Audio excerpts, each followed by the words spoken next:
Muy buenas tardes. El día de hoy nos encontramos nuevamente con la doctora Violeta Hernández Alfaro. Vamos a realizar nuestra segunda cápsula informativa sobre todo lo que es la psicopatología. Como bien recuerdan ustedes, en la clase pasada, por llamarlo de alguna manera, porque finalmente son clases las que nos está obsequiando y a través de estas cápsulas, hablamos de lo que es el pensamiento concreto, el pensamiento abstracto, de lo que se hace de manera consciente y a lo mejor se hace inconsciente, y también de lo que es la función del yo y del ello, de lo que encierra esta palabra clave que para muchos, pues los que ignoramos en el ámbito de la psicología o de la psiquiatría, ¿qué es el SAS? ¿Qué es el SARA? Bueno, pues recordarán que ella tuvo a bien darnos una visión, un panorama general de manera clara y precisa sobre estas dos funciones que tenemos a nivel cerebral, el SARA y el SAS.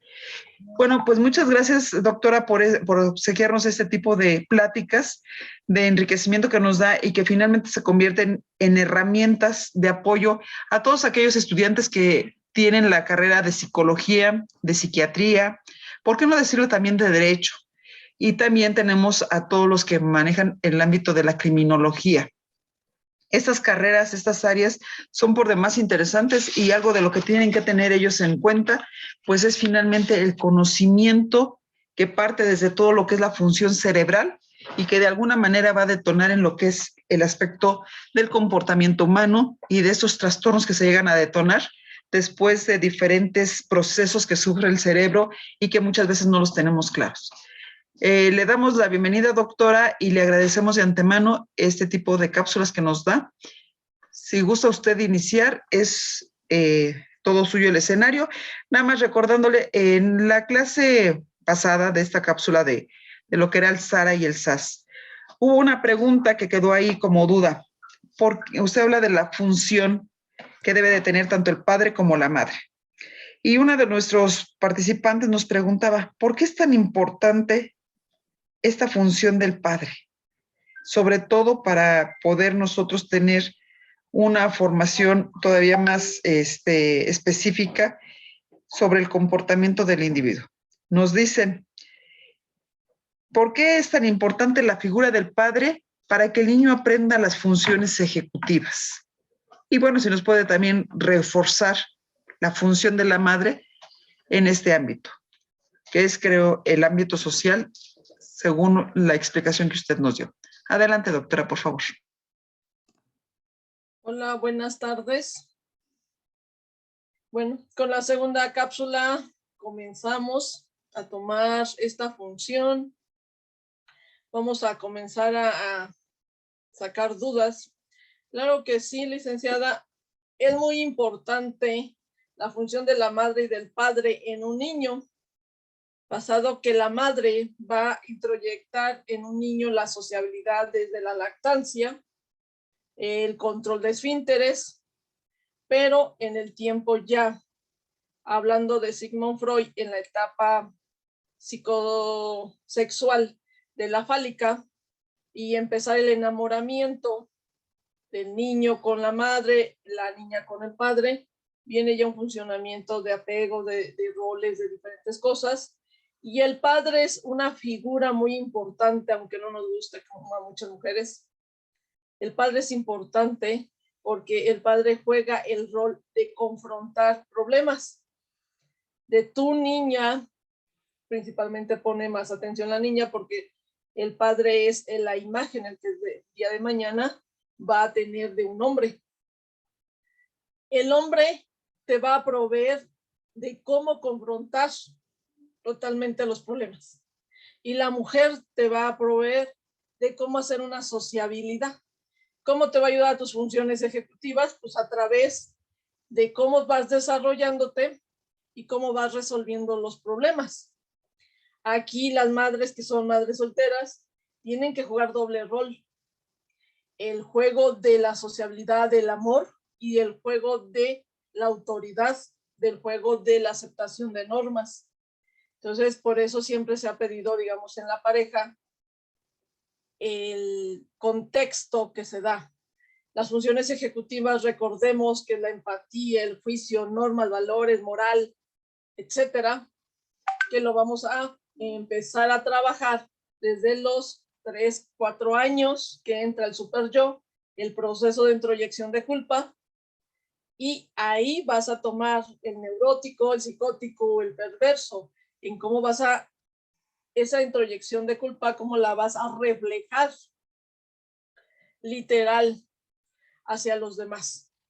Y no es, la culpa no es de que te estés golpeando, sino es cómo vas a trabajar con los seres humanos. Eres una persona empática, eres una persona humana, eres una persona que le duele lo que le pasa a un animal, a una persona, o eres una persona que no puedes percibir esa emoción, que tu neurona espejo no te la proyectó adecuada. Sabes que existe, la conoces, pero no la puedes proyectar. Entonces es importante los dos roles. No somos iguales en ningún punto. Somos realmente un conjunto al momento de estar en pareja. El hombre tiene un rol, el hombre nos enseña cosas diferentes, la mujer es otro rol y nos enseña cosas diferentes. Persona que te diga que la mujer o el hombre somos iguales, no somos iguales. Y no estoy hablando de género, no estoy hablando de fuerza. Somos complementarios porque no damos lo mismo. Entonces las funciones son muy diferentes.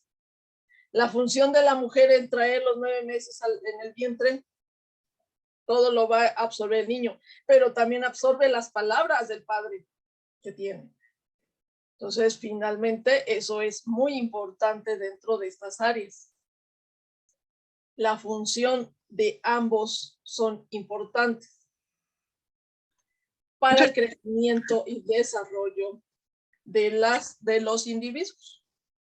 Eso, y recordemos que las funciones ejecutivas simplemente son el avance evolutivo de un niño primitivo a un ser pensante. Eso es la función. Pero que en ese camino que llevas de tus funciones mentales, si llevas un problema, si confrontas algo inadecuado a tu desarrollo psicosocial, psicosexual, en lo que tengas que enfrentar, entonces vas a tener un disturbio y finalmente vas a llegar a una maduración enferma, literal. Vas a traer algún trastorno, algún síndrome, algún complejo, algo que va a dañar tu proceso de desarrollo. Eso es realmente lo que pasa.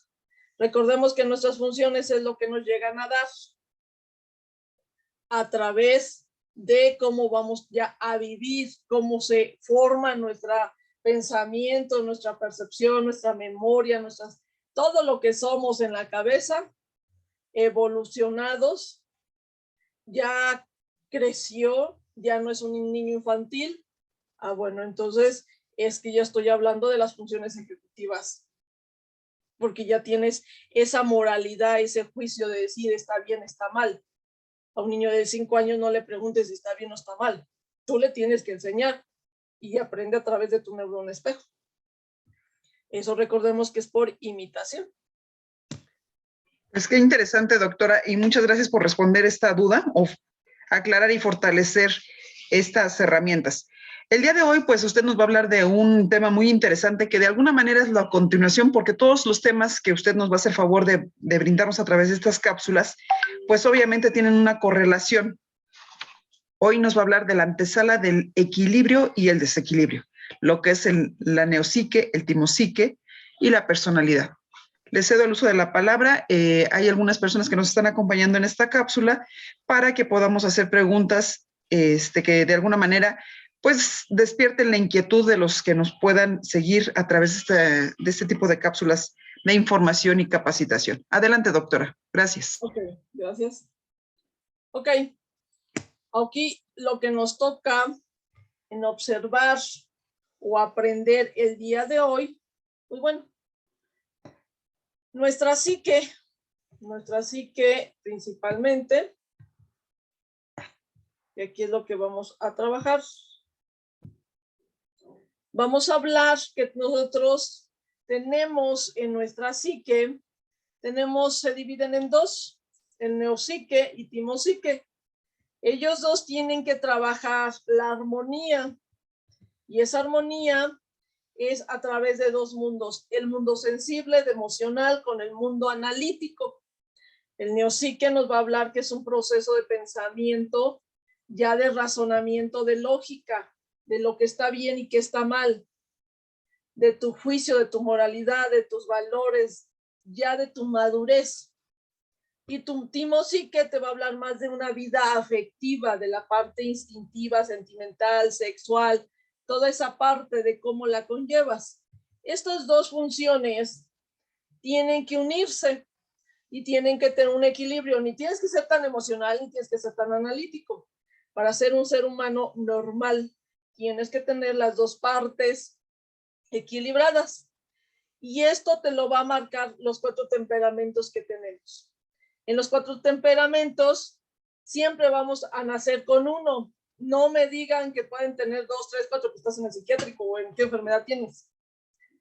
Puedes variar, sí, en la parte extrovertido o introvertido. Los extrovertidos, recordemos que es el colérico y el sanguíneo, y el introvertido, estamos trabajando que es el melancólico y el flemático.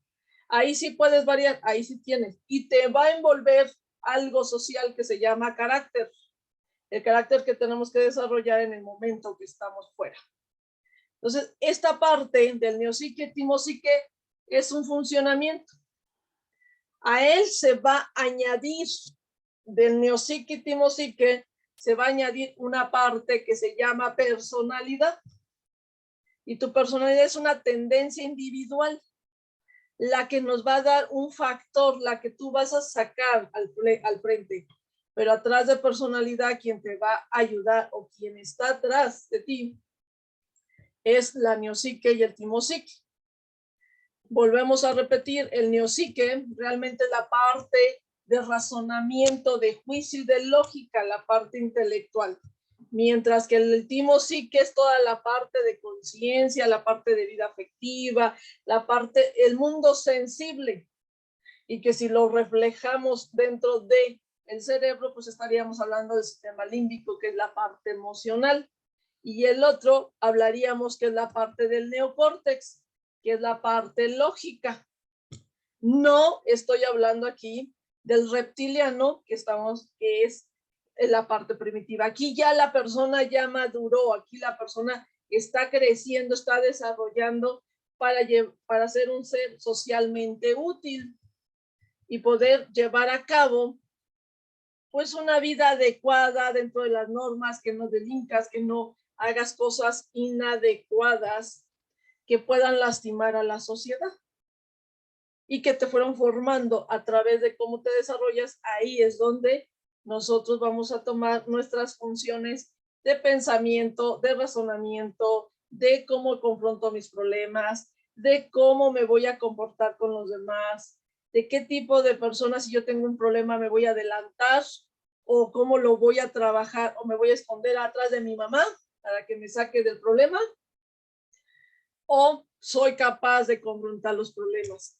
Entonces, si llevo un equilibrio entre las tres puntos de nuestra psique para que podamos obtener una conducta adecuada, sin ningún trastorno, sin ningún evento que nosotros nos opaque y cambiemos prácticamente a un síndrome, a un complejo, a un trastorno o a una enfermedad mental. Si nosotros ahorita en esta actualidad podemos checar el timopsique, nuestro neopsique, en la pandemia, ¿qué es cómo se impacta la personalidad? Eso es lo que tendríamos que estudiar. ¿Cómo está tu vida afectiva? ¿Qué pasó con toda esa parte sensible, tu mundo, contra la parte del razonamiento y de la lógica? La suma de ellos es lo que se va a confrontar o la máscara que vas a utilizar como lo que es la personalidad. Para esa personalidad, nosotros podemos encontrarla que la personalidad se va a llenar de la parte endógena y exógena. ¿Qué quiero decir con eso? Nuestra personalidad, tanto tenemos interior que vamos a sacar como la parte exterior. Por eso se estudia a todo ser humano en la parte biopsicosocial. No todo es endógeno, no todo es exógeno. Se tienen que juntar lo que yo vivo en el exterior más el tipo de personalidad que yo tengo y lo voy a juntar para yo hacer o tener una conducta. En esas conductas podemos ver varias desviaciones en las funciones mentales, pero fue porque tienen un desequilibrio ambos. Y aquí es donde básicamente nosotros estudiamos a las personas que tienen problemas o que han dañado o por qué han dañado, por qué has matado, por qué robaste, por qué hiciste ciertas cosas. Entonces, tenemos varias ciencias que nos van a ayudar a estudiar.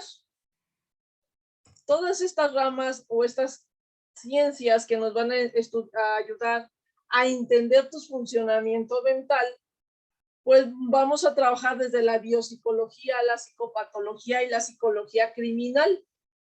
La psicopatología me va a dar qué enfermedad tienes, biología me va a decir qué te disfuncionó, qué pasó allá adentro y si llegases a cometer algún delito dentro de la psicología criminal. La biopsicología del trastorno la vamos a empezar a enfocar a través de la neuropsicología.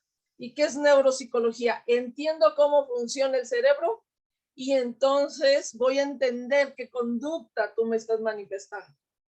A través de varias áreas para estudiar esto, vamos a tener a la psicología biológica, que me va a decir los funcionamientos, la psicología fisiológica, cómo se unen los neurotransmisores, los puntos de las hormonas, etcétera, las neurociencias cognitivas y la psicología comparada.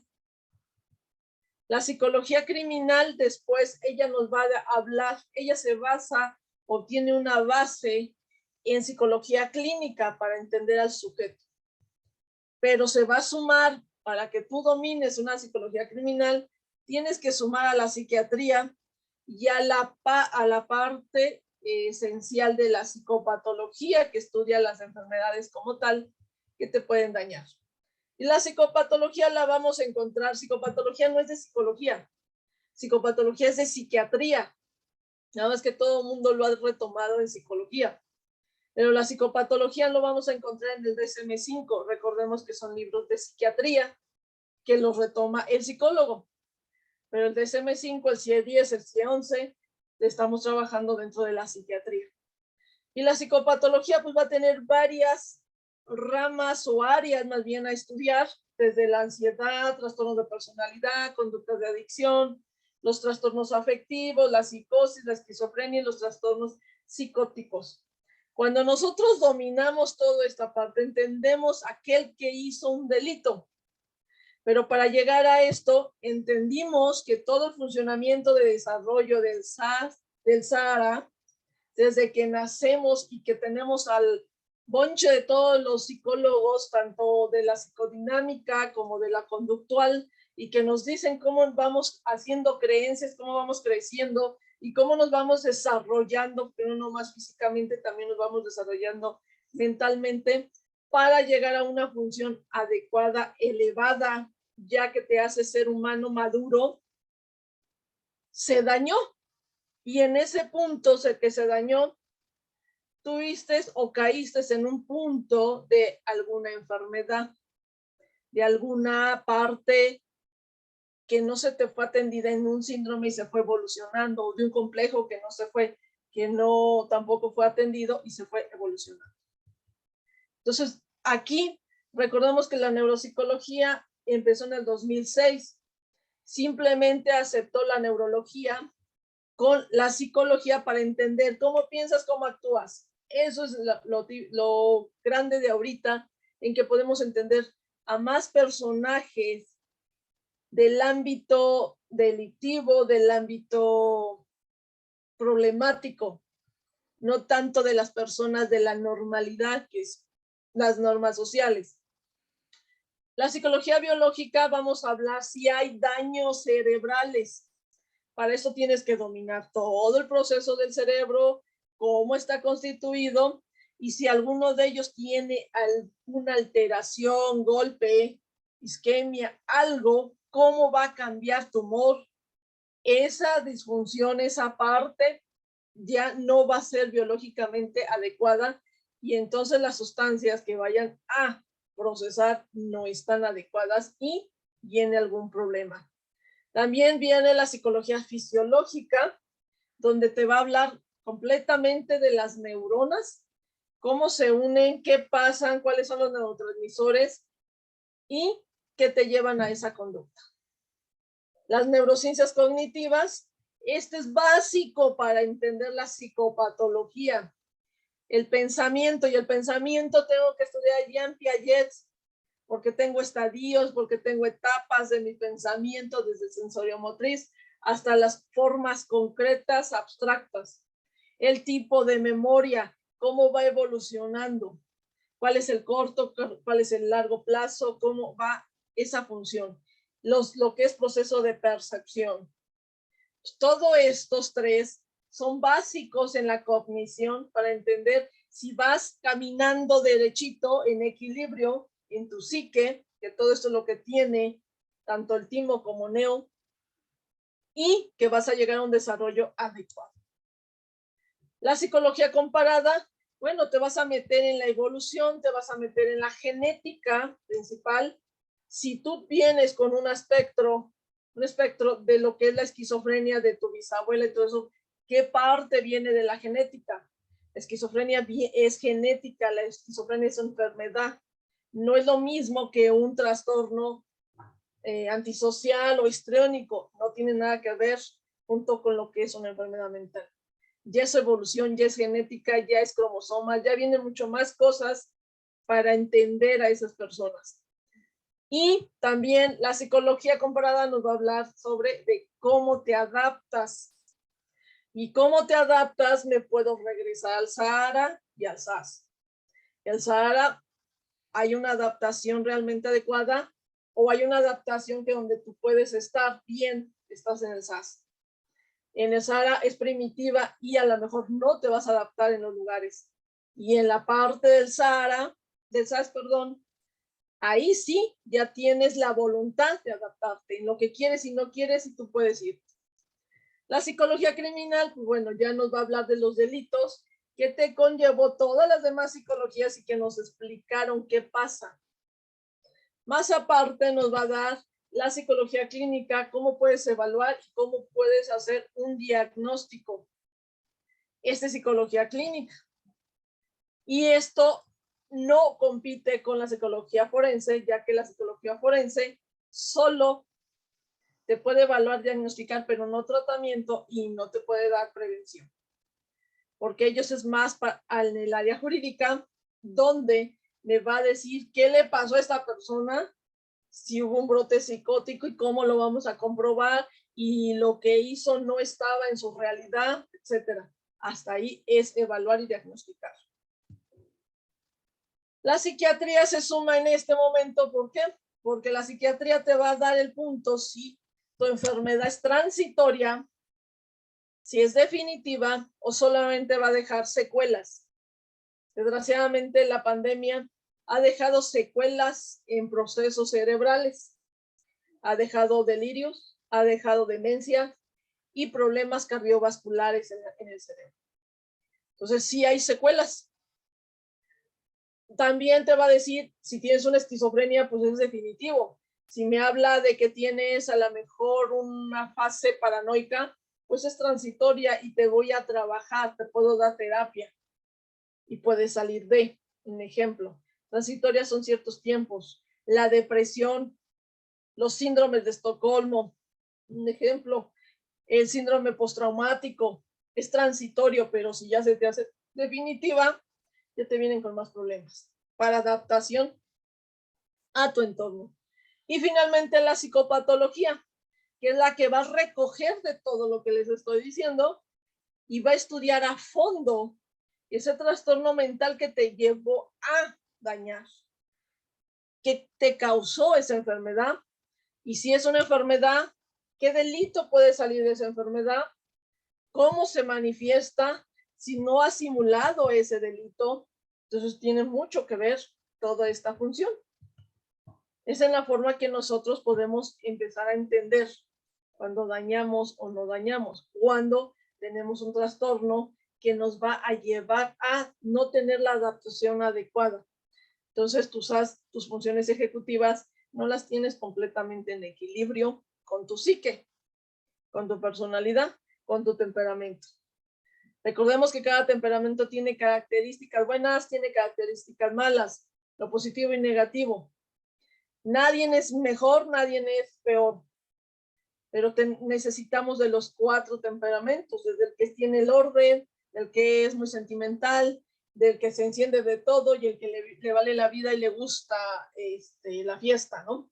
De todos tenemos que tener en esta vida. Entonces, es el complemento de los 4 temperamentos. Y esos temperamentos nos van a ayudar a la personalidad, al neopsique y al timopsique para sacar nuestro funcionamiento adecuado a que vayamos evolucionando y que estamos maduros y que no tenemos una enfermedad o no tenemos un trastorno.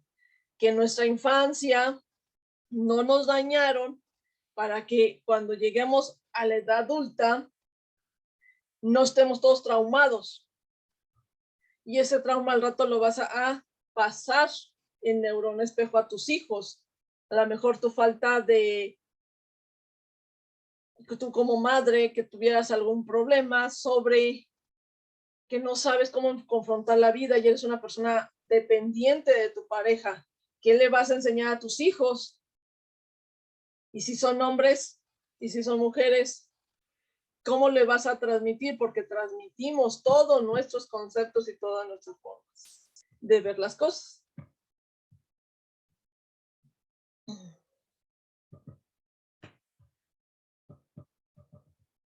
También, entre las enfermedades, entre la psicopatología y todo lo que se puede dañar dentro desarrollo, uno neurodesarrollo, otro psicodesarrollo, o sea, toda la parte de desarrollo que es muy importante en un infante, pues bueno, vamos a poder encontrar a las personas neuróticas, por ejemplo, las personas neuróticas van a tener una angustia y una depresión. La persona neurótica no de psicoanálisis. En psicoanálisis, neurótico quiere decir que introyectaste adecuadamente la culpa y eres humano, puedes llegar a una empatía con todo lo que te rodea. La enfermedad como tal, el trastorno como tal de neurosis, de neurótico, la persona siempre está alterada entre la angustia y la depresión. Pero está en su realidad, por lo tanto, a esta persona se le puede juzgar si llega a cometer algo que no está adecuado. Dentro de la neopsique, timopsique, la personalidad y el temperamento, podemos llegar a la parte jurídica si lo hizo consciente o no lo hizo consciente dentro de su realidad. Entonces es muy importante tener ese punto. Tenemos también la parte de la psicosis epiléptica. Aquí en este momento la persona puede llegar a matar, puede llegar a agredir. Y aquí tiene un problema en el lóbulo temporal. Y lo que pasa es que va a comenzar a tener delirios, va a tener confusiones y no está al 100% dentro de una realidad. Se le conoce como el punto del aura cuando comienza todo ese proceso de epilepsia. Y estas personas tienen mucho el humor iracundo, o sea, se enojan, se encienden y pierden el momento en lo que están haciendo. Es instantáneo.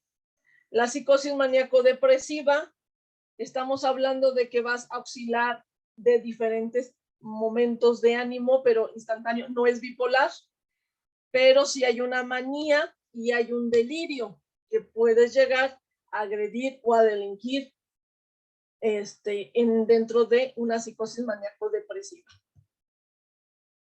Y tienden mucho este tipo de personas a sentir que tienen que salvar a sus familiares. ¿Qué forma en esto? Yo tengo mi abuela que tiene cáncer y si yo padezco de psicosis maníaco-depresiva y yo la veo llorar, gritar cada vez que le dan los dolores, todo eso, al rato, en el momento que a mí me llega a dar este punto, yo puedo intentar hacer algo contra su vida de la persona porque yo la estoy salvando, yo la quiero quitar de ese punto. Es una de las sensaciones que tienen estas personas. La psicosis alcohólica, bueno, cuando te pasas de alcohol y que ya pierdes la realidad que no estás dentro de, bueno, aquí va a botar todo, tanto los celos que tengas con tu pareja, o lo que tengas de la cabeza, de todo lo que has vivido a través de la parte emocional, que estaríamos tocando aquí la timosique, la parte sensible, y aquí viene todas las agresiones, si tú fuiste traicionado, todo lo que se te viene y se te abre con el alcohol, y que no estás al 100% en tu realidad, puedes agredir, puedes matar, puedes hacer 1000 cosas en esta parte, y estás en una euforia hasta que se va bajando, regresas a la realidad completamente. Por eso es que no debes detener o no debes caminar, o más bien tener un auto cuando estás en esa parte de alcoholismo muy alto. La oligofrenia, estamos hablando de esto, es una lesión cerebral desde el embarazo de la mujer, a través de que viene, bueno, pues de lesiones de violencia familiar, de golpes que ha recibido la mujer, y que cuando nace el niño puede llegar a tener este tipo de problemas. También, aparte puede ser de que sea de violencia intrafamiliar, o cuando nace el niño se les cae o tienen algún golpe o tiene algún problema. Y va a tener problemas en la infancia, ya no está en un desarrollo tan equilibrado y con un punto esencial. Esta persona lo que va a llegar a hacer cuando va creciendo puede tener delitos por impulsividad. Y si de los 7 a los 12 años, cuando se manifiesta el control de impulsos y de tolerancia, tú como padre o tú como maestra nunca te dices cuenta que había una alteración, bueno, va a pasar a su edad de adolescente y de adulta, en donde va a ser una persona que no se va a controlar.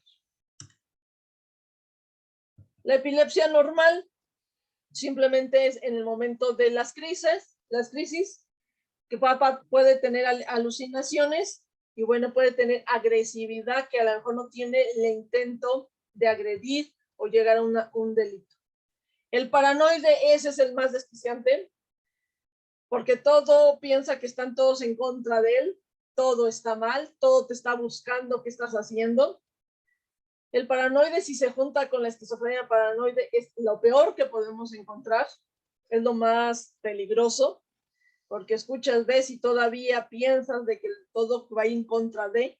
Es uno de los trastornos de personalidad. El paranoide piensa que todos están en contra de sí, que todo el mundo lo está engañando, que le estás poniendo los cuernos si tienes en pareja, y va a buscar y va a ver cosas que no son, pero para él sí existe.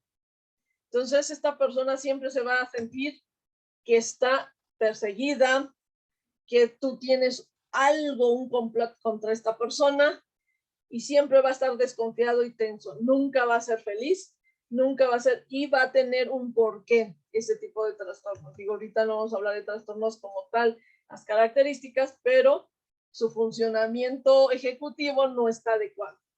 El trastorno delirante, ese se siente que lo están engañando y lo están envenenando y todo mundo lo quiere hacer daño. Es un trastorno, el trastorno delirante se ha manifestado mucho ahorita en la pandemia, porque estas personas que lo tenían dormido, este tipo de trastorno, pues sienten que están infectados por el COVID hasta el máximo. Todo es malo, todo. Entonces, sí tenemos que tener precaución, sí tenemos que cuidarnos, pero el tipo de trastorno delirante te lleva a brotes muy fuertes, en donde puedes, yo creo que, no sé, bañar tu casa en cloro porque sientes que todo ya está infectado. Y esto te puede traer mucho más problemas. La persona celotípica, siempre la persona le está poniendo los cuernos, siempre se está acabando hasta que puede llegar a un delito de homicidio. La parte persecutoria va a ser las personas, muy aparte de la paranoia, tienen parte delirante donde siempre te están perjudicando, es que me querían perjudicar, me querían hacer daño, me querían, o sea, espérame tantito, si no es. Entonces, y todos los que están próximos a él, esta es una de las características del persecutorio.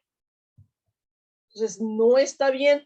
Todos estos, lo que estoy hablando, los vamos formando porque su desarrollo comenzó con un desequilibrio entre todas las teorías que nos dan a los psicólogos de desarrollo, apego, de todo lo que tenemos que juntar en esa canastita, y que en esas teorías, en alguna de ellas, hay una aberración, hay una alteración, un desequilibrio, comenzamos a desequilibrar la vida de ese infante. Y como padre se tiene que dar cuenta que tu hijo cambia, tiene algún problema, algo está pasando. Y si no lo llevas a tiempo con las personas adecuadas, profesionales adecuados, neurólogo, neuropsicólogo, psiquiatra, o sea, y no le dan ayuda, pues bueno, cuando llegue a sus funciones ejecutivas maduras, con un pensamiento abstracto, pues llegó con todo ese tipo de situaciones que puede confrontar. Tenemos a las personas con ansiedad. Y esas personas siempre están viviendo entre celos, dudas, amenazas, venganzas, una ambivalencia que todo el mundo está en contra sí. Puede ser hombre, puede ser mujer, no importa quién de los dos géneros pueden tener. Las partes del violador tienen mucho que ver ese trastorno antisocial, y el antisocial pues se va a desprender a muchas cosas, a lo que le conocemos como el sociópata cuando llega a rangos más fuertes. Y el violador tiene un problema de la alteración cognitiva, y en la cognitiva estamos hablando de memoria, percepción, pensamiento. Pero ¿de dónde comenzó todo este proceso? Desde la infancia. Por eso es tanto que estamos, bueno, en mi caso siempre he dicho, la infancia, de ahí es la raíz que tenemos para una alteración, y esa alteración mañana va a crecer y va a salir a la parte social y va a dañar un tejido social que a hoy nosotros lo estamos confrontando, y que van a venir generaciones todavía más difíciles por todo lo que se está conviviendo literalmente, con una pandemia, con un miedo, con trastornos, con enfermedades, con violencia, y que cómo va a ser ese desarrollo infantil que ahorita, todos los pequeños que ahorita tenemos. Tenemos la cleptofilia y la cleptomanía. La cleptofilia es yo voy a robar porque a mí me gusta y lo voy a hacer. Y la cleptomanía no sientes ni en qué momento tomaste ese regalo, lo que te gustó. Cuando tú te das cuenta ya lo tienes, no eres tan consciente de lo que haces. Y en la otra, si estás consciente de lo que vas a hacer y cómo lo vas a hacer. Entonces, dentro de la parte también jurídica se tiene que ver que estabas consciente y que no estabas consciente. Es muy difícil mostrar que esa persona no estaba en este momento, que no estaba en su realidad. Hay enfermedades que si tienes esa enfermedad, pero estás en tu realidad y sabes qué tienes y cómo lo tienes. Tenemos la ludofilia y ludopatía. La ludofilia es simplemente un ocio. O sea, pues me voy a jugar ahorita y me voy a quitar el estrés. No pasa de ahí, es una filia. Y la ludopatía ya es un problema porque ya voy a apostar, porque ya voy a dañar, porque ya viene un impulso. Y recordemos, el control de impulsos lo tenemos de 7 a 12 años. Y eso te lo dejó o te lo enseña nuestro Sigmund Freud. Aunque me digan es que eso está pasada de moda, tiene las raíces y no está tan mal en muchas cosas. Tenemos nuevos autores, lo fusionamos eclépticamente. No te cases con una área de la psicología, no siempre es psicodinámica, no siempre es conductual. Toma las partes ecléticas y vas a poder sacar más a un paciente, vas a poder entender. Sigmund Freud siempre decía, hazle la biografía a tu paciente, entiende qué vivió en su infancia, Entiende en qué momento se distorsionó ese desequilibrio del timopsique o de la neopsique y que se fue impactada en la personalidad y en su temperamento. Bueno, el temperamento. Y el carácter solo te va a venir a revestir en donde vives. El carácter es social, el carácter sí brincas, cambias y haces. El temperamento desde que naces, con ese te vas a nacer y con ese vas a morir, excepto que sea por drogas o por un evento súper traumático que se te dé un giro dentro del temperamento, pero es muy poco el tipo de cambios. Entonces, el entender estas partes, la fusión de lo que es una psique para mi conducta, es básica. Entender que si mi parte sentimental está mal, que si yo no me llevé bien con mi madre, que no me llevé bien con mi padre, en que me humillaban, en que tenía bullying, ¿cómo me voy a desarrollar? ¿Qué voy a presentar? Y en este momento nos podemos dar cuenta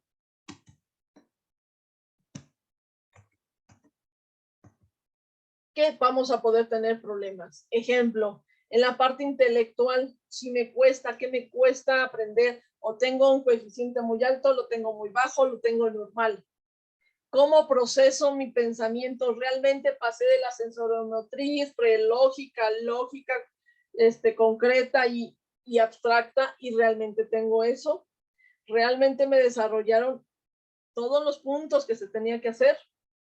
¿Cómo es mi atención? Aquí están las déficits de atención, según, pero realmente voltea a ver quién es ese niño. ¿Cómo razonas el razonamiento? ¿A través de qué función? Las relaciones lógicas. ¿Cómo haces tus juicios? ¿Cómo te enseñaron a hacer los juicios? Porque aprendemos todos. De nuestra neurona espejo aprendemos de la escuela, aprendemos de la familia, de la colonia, de los vecinos, de todo lo que se va entrando en nuestro super yo, si lo tomamos así, y el O lo podemos tomar como el Sara que va a evolucionar al SAS. Y el SAS es nuestra moralidad, nuestro juicio, nuestra moral, nuestra forma de razonar, nuestra forma de adelantarnos. Si en tu timopsique tuviste algún problema en la vida afectiva, nunca tu madre te quiso, fuiste una persona que desde el vientre no fuiste aceptado, ¿cómo vienes con todo ese proceso sentimental? ¿Cómo es la parte instintiva tuya a través de esa vida afectiva? ¿Cómo te rodea? ¿Tienes amigos? ¿Te sientes bien? ¿Eres una persona que puedes relacionarte socialmente? ¿Tienes relaciones interpersonales? ¿Cómo está tu conciencia? ¿Cómo lo trabajas? ¿Cómo manifiestas todos esos puntos bonitos y feos? Porque no toda la vida vamos a ser felices ni toda la vida vamos a ser desgraciados. ¿Qué tienes en tu memoria? ¿Pura cosa positiva, puras cosas negativas o tienes un equilibrio? ¿Y qué vas a asociar en tu vida con todo lo que vas adquiriendo diariamente? Diariamente nosotros vamos fortaleciendo nuestras funciones ejecutivas, que a diario aprendemos cosas nuevas.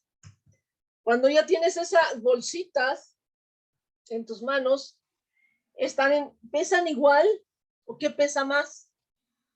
Y de ahí te viene tu tendencia individual. La personalidad, te viene la otra tercera bolsita. Si eres una persona que te gusta trabajar solo, eres una persona perezosa, eres una persona que dejas todo a medias, todo eso se va juntando en la otra bolsita. Se llama temperamento, personalidad.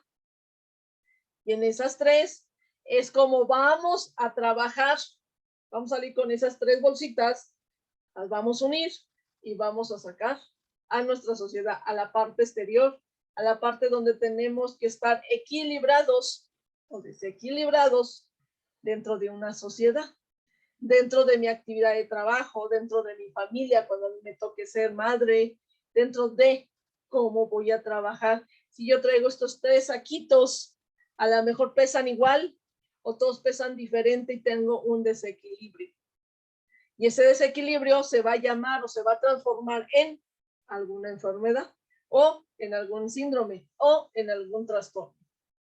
Y ahí es cuando nosotros tenemos, si nuestro neopsique o timopsique hay un desequilibrio, se va a crear un desorden. Y ese desorden se va a llevar o se va a llamar enfermedad mental o se va a llamar trastorno. ¿Y quién te lo va a estudiar? La psicopatología.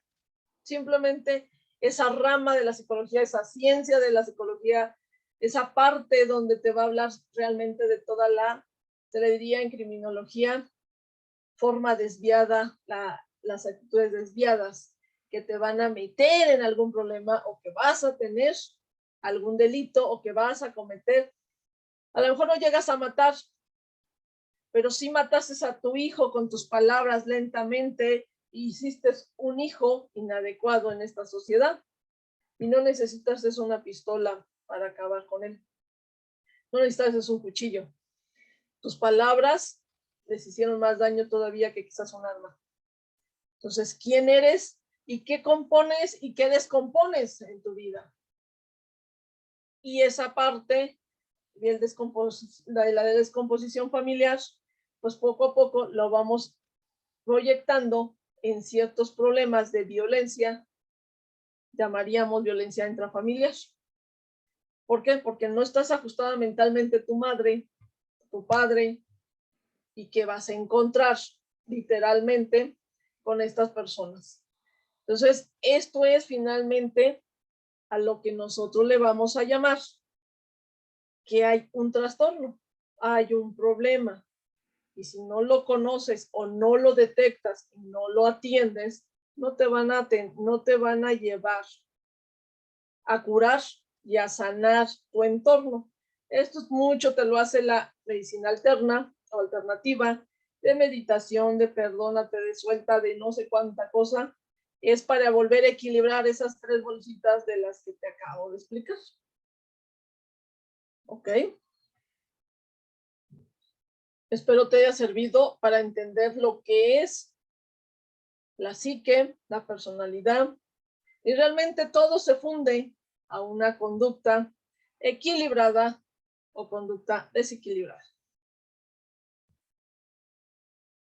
Muchas gracias, doctora. Yo creo que con esto nos da todavía mayores insumos y sobre todo estas áreas que son muy, muy delicadas porque finalmente tienen que ver con la atención al ser humano, el ayudarlos, el conducirlos. Yo creo que entre más herramientas podamos tener y podamos aplicarlas de manera ecléptica, como usted bien lo manejó, yo creo que nos va a servir porque entre más insumos tengamos las personas que nos enfocamos en el apoyo terapéutico, en el apoyo de la psicología, de la psiquiatría, de la criminología, bueno, pues todo este apoyo que usted nos está brindando a través de estas cápsulas son muy interesantes. Si usted me lo permite, tenemos una participante para darle el uso de la palabra, si nos pueda contestar alguna inquietud de ella. Si nos los permite, doctora, le robamos un poquito de tiempo para que podamos darle el uso de la palabra. Adelante, Elsa. Buenas tardes, doctora. Una pregunta. En algún momento de mi vida yo he investigado lo que es la esquizofrenia y usted decía en la cápsula que la esquizofrenia es ya naces con eso, ya viene, ya hay una enfermedad ahí. En algún momento me dijeron que había 2 tipos de esquizofrenia. Una en la que ya venía problemas en la psique, en la mente, y otra que era producida por el ambiente. ¿Qué tanto de cierto es esto?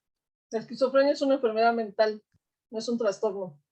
Si fueron trastornos fue por tu parte social. Si es una enfermedad, viene parte del espectro que traemos genéticamente.